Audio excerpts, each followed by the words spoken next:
I've always believed that I was different from being a very young boy. You know, I always believed I had different energy to everybody else. If you look back in my school pictures, you see everyone's taking pictures and I'm doing something mad.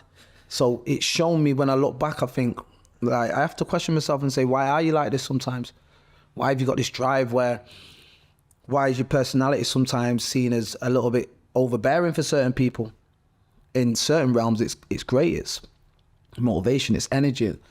And I look back and I flip back through pictures sometimes and I see pictures of me just acting the clown, the class clown, but I always had this different type of energy. So from the ages of 13, 14, and I was confident and I was sure that I was gonna achieve some good things. But you knew, like, when did you, because obviously you retrospectively look back, you just said looking back at pictures of yourself, senior class count, when did you know that the motivation within you, you worked out that? I mean, that's a great self-awareness to understand yourself at such a deep level, that you are performing at such a high level and pushing yourself so hard because of the lack of your father back in the day.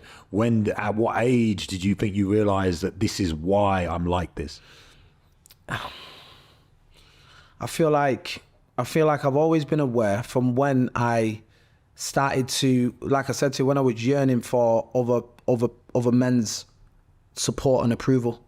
You know, we'd be at football and I'd do something and I'd be looking at my friend's dad like, yes, mate, did you see my goal? And I'm trying to get his approval and I'm always trying to see that. So I think from then I couldn't identify it as specifically as I can now. But back then I knew, like, I'm working because, you know, I'm the only one in my household. I'm the one who's going to do it for my mum as well. My mum's been major motivation as well. Don't get it twisted. That's a separate type of motivation that I've got. But, you know, this drive that I've got is definitely from the absence of my father. And obviously, I mean, you can't ignore the fact that you've now got 3 sons of your own, right? So ironic, eh? So you're now having the 3 sons. Like, and it's an obvious question. That's what I got to ask. Is like, they're now young boys or going to become young men, and how does that motivate you as a father now? How do you see that, and what sort of imprint do you want to leave on them? Because however you want to look at it, the lack of your father, as terrible as that is imprinted you, and you've turned it into a positive thing. Right? Yeah, of course. So he left an imprint on you that has lasted a lifetime and made you the man that you've become. So now you have your sons. I don't know if you ever think about the sort of motivation that you can give them, or how you're going to do that. So for me, it's like, I look at it like this, that is secondary wave of energy now. So that's my secondary wave. So I've been blessed, you know, and I do say alhamdulillah to God. I always say, but I'll say I'm blessed. I got blessed written on my hand when I was in prison because I believed it. And, you know, life gets hard, life gets tough, life gets challenging. We get hit with adversity as we go on, and sometimes it can try and take the wind out of you. But you got to have that fire in you, that grit. And then I get hit with 3 kids now. So then I get hit with 3 boys, same age, same year. I got 3 boys the year I turned 33.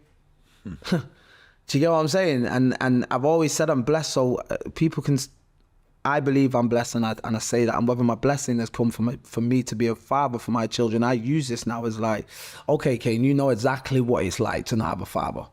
Do you get me? I know exactly what it's like. So nobody in the world can tell me how my boys are feeling, because I know that they're feeling a million times better than what I did, because I'm with them all the time. And don't get me wrong, it's challenging, bro. I'm very, you know, I'm very focused. I'm very hard working. You know yourself as a father. Sometimes, you know, a man with a purpose, you know, is sometimes he has to be selfish, and it's not always, doesn't always morally feel the best, but you know deep down the reason you're working is for your children, right? For your family, for your next generation. And I feel like as long as I keep working, keep pushing, keep persevering, and demonstrating through action, showing them love when I'm around them, teaching them to be respectful, honor, togetherness. You know, my boys have been taught how to share with each other from a very young age. I teach them to share with each other. I teach them to love each other. And I show them that no matter what happens in the world, no matter where the world goes, them 3 will always have them 3. No matter if I'm not here, if their mums are not here, them 3 will always have each other. And, you know, you got a brother. I didn't have no brother. So when I was young, I always wanted a brother. I was thinking, love to just have a brother to back me at sometimes. You know, when sometimes when it'll get stuck on me by some of the kids on where we grew up, and I'd think, I ain't got no brother or whatever, but these three have got three of them now.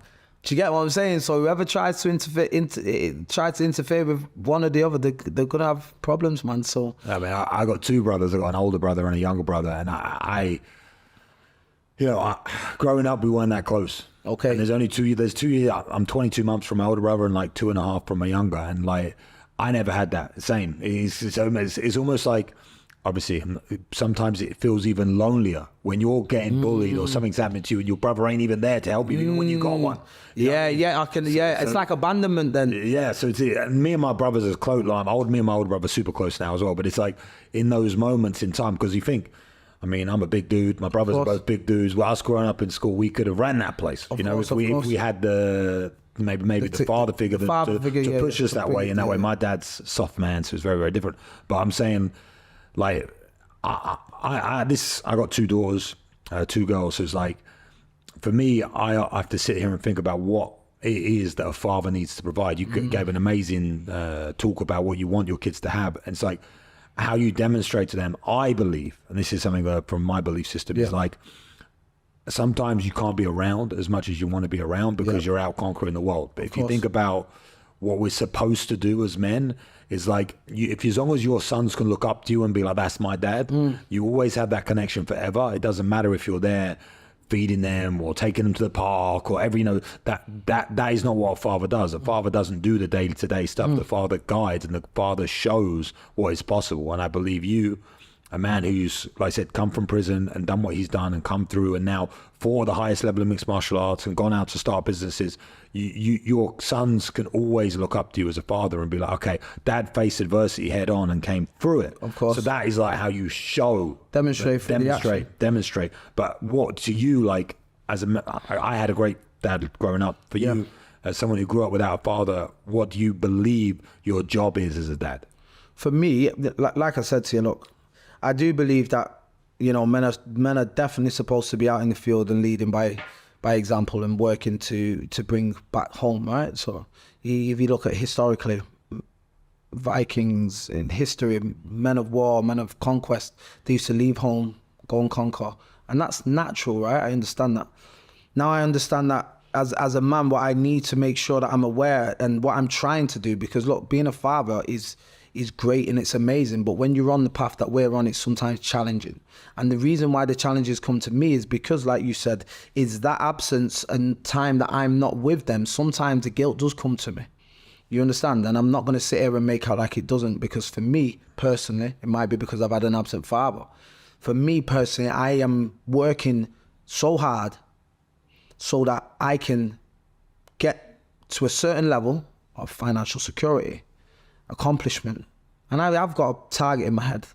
I've got a monetary target and I've got an accolade target. I know exactly what I want to achieve. And the reason why I'm working to that is so that when I get to that point and I can have a team around me of people who can work with me and with my businesses, and I can spend more time then with my boys and try and put back into them.